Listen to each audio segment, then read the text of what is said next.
A question tonight over where a candidate for sheriff in a mid-Michigan county actually lives. Arenac County has 2 sheriff's candidates on the ballot, but one is facing claims that he doesn't live in the county. And Terry, the candidate has to live in the county, right?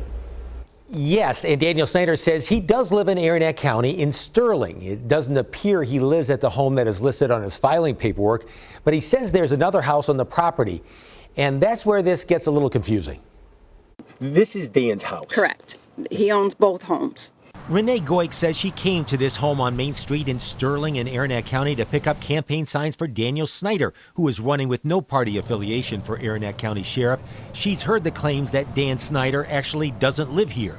It's not true. It's a bunch of bull crap is what it is. Jim Masiski is the current sheriff who has served 2 stints in that job for more than 3 decades. I love my job. I love to serve the people of Arenac County. But he doesn't believe Dan Snyder, his opponent in the November election, lives in Arenac County. It states in the law that you must live and reside within the county that you're a registered voter. Well, it's my understanding that Mr. Snyder does not live here. And in a way, Snyder, a retired drug enforcement agent, agrees. Snyder says he does not live here at the home listed on his election paperwork.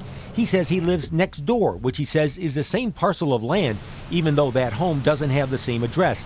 County records indicate these are 2 separate parcels. Snyder says he has been questioned by the Michigan State Police about where he actually lives, but the state police is not confirming there is an active investigation.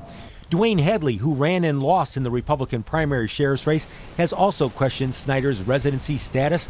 Snyder confirms he also owns this home in Byron Center, but says he spends most of his time in Sterling.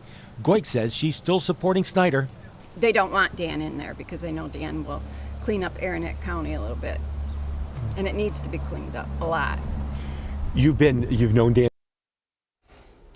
By the way, Byron Center is on the southwest part of the state. Now, because of the allegations, the Arenac County Clerk, Nancy Selle, says she had Snyder initial the residency election law to make sure he understands it, and he initialed it.